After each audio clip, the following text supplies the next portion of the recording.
Hello, everyone.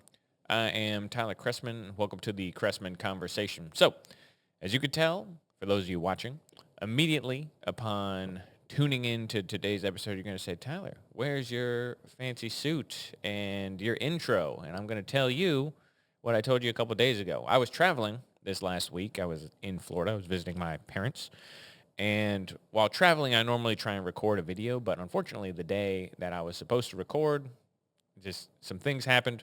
I wasn't able to record, so I said, hey, I'll put out one on Sunday. So then I came home yesterday in the evening and wasn't feeling very well. So I didn't work on the podcast at all. I kind of half watched some UFC while I sat on the couch. It just sort of felt bad. So instead, I was like, I don't know if I'm going to even be able to record on Sunday. I don't feel very good, and it's just not looking well. And I decided I'm going to record something, but I'm going to make it like a vacation episode, despite the fact that I'm at my wonderful home. So I don't have any notes, but I have a topic that I want to talk about. And it's inspired by a recent conversation that I had where I was discussing the importance of art, and I know I've done a podcast on why art is important before, but this is a little bit different take.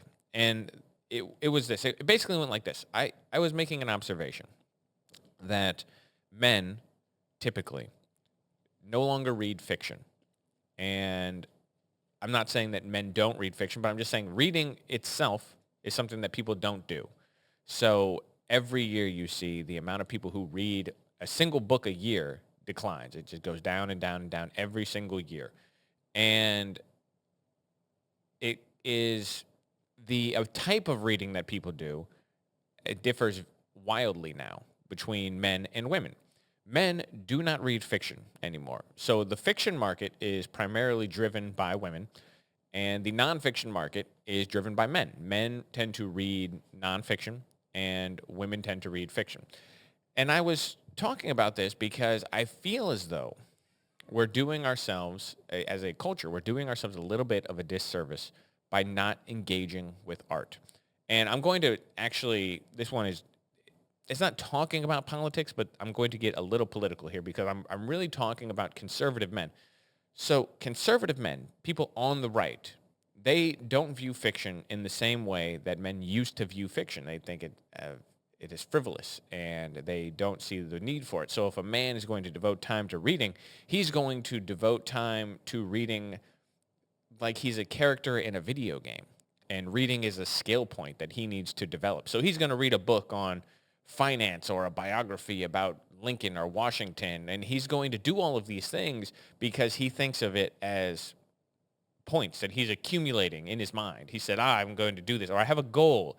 I need to do this. I need to read this book. It's going to help me learn about X. And they look at fiction and they say, what can I learn from fiction? What is that going to do for me? What is the point of reading a story about something? And women don't do that. They read nonfiction. It's not that women don't read nonfiction. And it's not that men don't read fiction. I'm just making generalized claims based on reading trends. But women don't do that. Women read fiction because they enjoy it. They find it entertaining, and they enjoy the stories, and they like to engage with it, and they find the art useful in some way in their life. It gives value or entertainment in their life. Men don't do that. And this is a gigantic mistake. And the reason why this is a mistake is because I feel as though, especially men and especially conservative men, misunderstand the importance of art. Because it used to be that you think back to the great thinkers throughout history. They would engage with art more. They had lives that were confined. They didn't have cars. They didn't have planes. They were confined in a geographic location unless they spent a long time traveling from place to place. Men who had no access to the internet or travel or anything probably engaged with art more regularly than men today in 2026. They would read books. They would write poetry. They would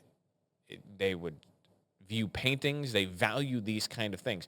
I think back, there was a very famous get-together among the Romantic poets that there's a book behind me that's just literally written about this evening, that all these great poets got together. And I think back, there used to be parties, and people at parties used to just read poetry. That's what they used to do. They would get up there and people would take turns. They'd read poetry or they'd read things that they had written. And they used to just engage with art in that.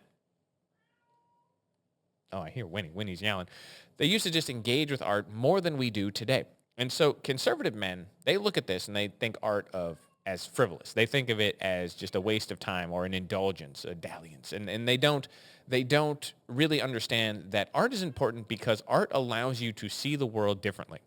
Reading a novel allows you to understand a character's point of view from a way that you maybe couldn't before. You are able to take on the lives of multiple people. It's like reading a biography of Washington or Lincoln. You read these biographies and you say, oh, I'm going through this hardship. Winnie, come up here. Come here. Oh, that's why her food was getting ready to drop. I was wondering why she was yelling. You read a biography of Washington or Lincoln, and when you run into hardship in your life, when you run into trouble, you have this moment where you say, okay, well, I know what to do because I read this thing about Washington or Lincoln, and they went through this hardship, and they handled a problem like this, and this is how they problem solved, and this is how they figured out what to do with their lives. And you do this. They have this little checklist where you go through things.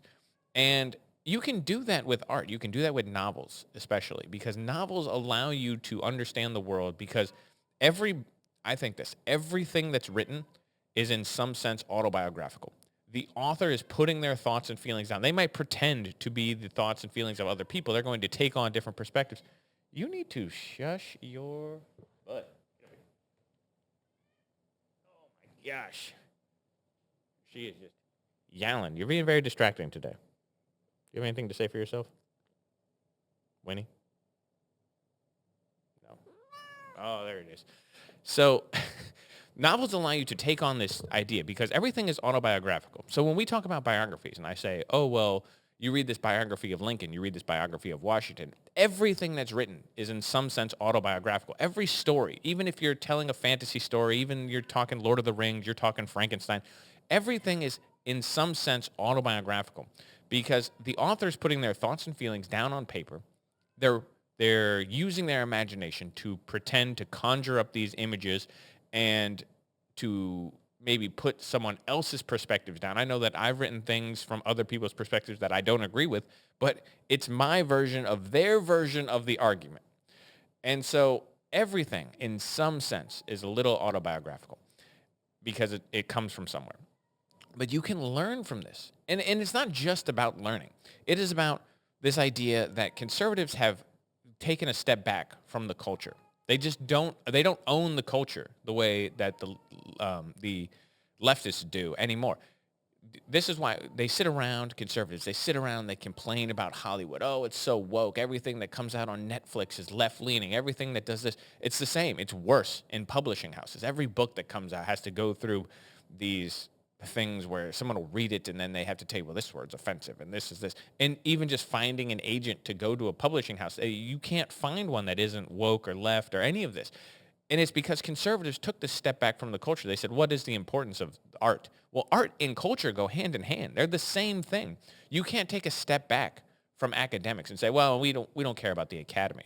And then the academy gets run over by the left, and you say, well, now they just control the institution. Well, the same is true with art in this country, and art controls the culture. It's that way. It's not the other way. The culture doesn't influence the art influences the culture. And when conservatives don't engage with art, when you don't value art, when you don't take the time to appreciate art, where do you think it's going to go? It's going to go left and left and left. You never see controversial museum pieces that are pro Donald Trump.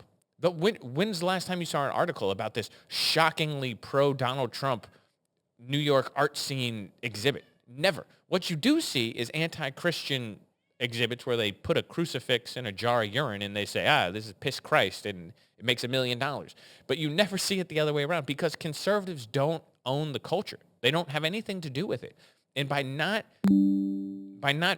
valuing art or by not engaging with art, by not reading books, by not wanting to be involved in these industries, not valuing the idea of art itself, conservatives just cede the culture to the left. And once the left owns the culture,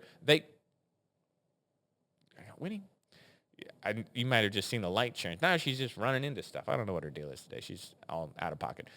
When you don't own the culture, when you just cede the culture, you cannot then be shocked that the culture degenerates in a way that you don't want it to. It is not shocking to me that the left owns academia, that they own the arts, that they own the culture, because the right is too busy. They're too busy thinking about border policy and the financial reports and all these things that are important. They're not important. They are important. But there's other things that are important too. And art is one of those things that just gets lost. I love art. And people think this is, I get accusations, obviously, if you've seen the comments. I get accusations all the time about things.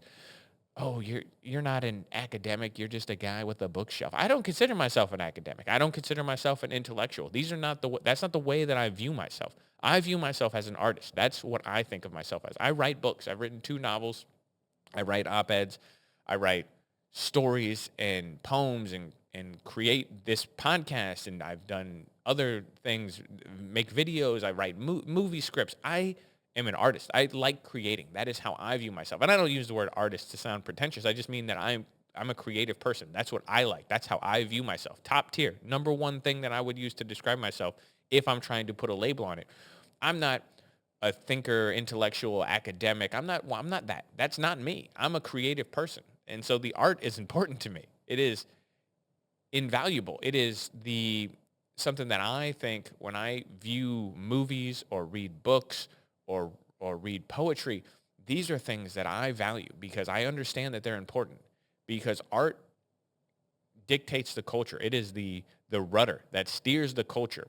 And the movies, the books, the TV, all of this stuff that we now have, it is important. But conservatives just give most of it away. Well, again, we don't own the publishing houses. We don't own Hollywood. We don't make the movies. We don't make the TV. We don't make the culture that people engage with. You're not going to find you know how difficult it is as a right-wing author to get a book published? Do you know how hard? And if it's nonfiction, it's not. If you're Bill O'Reilly and you want to write Killing Lincoln Volume 82, you'll get that book published because conservatives read nonfiction. Do you know how difficult it is for a fiction writer who happens to be right-leaning to get a book published? It's damn near impossible because we don't own the publishing houses. Because there are people who will put nonfiction out. They'll put Ted Cruz's books out because they know it's going to sell, because conservatives will read a nonfiction book. I have a couple of Ted Cruz books. By the way, he's an incredibly smart person, and everyone hates on Ted Cruz. He is so stupidly smart. It's crazy. And people don't know that about him because they find him off-putting, but he's ridiculously smart. Anyway, they'll read the nonfiction book. They can know conservatives will. So there's a market for it. They'll put it out. But they don't do it with fiction because we don't own the publishing houses or Hollywood or any of this. We're not making art. And when you don't make the art, you can't control the culture. And the culture is going to continue to get worse. As long as conservatives refuse to value art or engage with art, read books. Go read a fiction book. You can learn something from it. That's not the point. The point is not to put a skill point in your knowledge thing. This isn't an RPG. You're not building this. That's not the point of it. But you should be reading books. You should read the great books. I have the great books on my shelf. By the way, side note, I was in a bookstore a little bit ago. I don't remember how long ago. And they had all the classics. And instead of just saying classics, they had each of the classics in a different section. But all of the sections were basically synonyms for each other that just meant classics. It was endearing books or timeless books or lifelong books. All of these different things that went up, instead of just saying, these are the classics. And I go through the classics and I say, well, I've read a lot of these. I haven't read all of them. I've not read everything that's ever been written that would be considered a classic. But you should try and read one of them. And I don't know where you should start. Start with something easy. Go read Christmas Carol. Go read some Dickens, the guy who invented Christmas. Go read something like that. It's easy. It's 100 pages. Go read Mice and Men. Go pick up a Steinbeck. Go read John Steinbeck. Go read The Great Gatsby. It's a 100-page book. It's a novella. Or Animal Farm. Go read some of these things that are important and understand that art says something. It has a message. And it is, or The Old Man and the Sea. That one's like 40 pages. You could read that in a day. You could read that in a sitting. You could just sit down for a half an hour and read that book. And then you can always say, oh, yeah, I read that. Oh, yeah. And it's important to engage with this. And because what happens is, if you engage with enough art or anything, it doesn't matter what it is. It's not that I can sit there and recite from memory everything that I've ever read. I can't do that. I don't have an eidetic memory. I don't have photographic. I don't remember everything I've ever read. But what happens is you read things and your thoughts change and you have these ideas and eventually it just sort of trickles down and you get this new way of viewing the world that just slowly creeps in with all these ideas that you put in your head. And one day you don't notice it because eventually your thinking has changed, but it happens slowly over time. You read hundreds of books and all of a sudden the way that you view the world changes. And as long as you're engaging with everything, if you went all in and you're 100% into art, it's not great. You need to be into other things. You need to stay up on your knowledge. You need to stay up on current events. You need to stay up on politics and religion, and you need to understand these things, and you need to have an understanding of all of it. But art is one of those things that you need to understand. And art, the way it is engaging with religion or politics or great thinkers or nonfiction, the way you engage with any of this stuff, it changes you over time.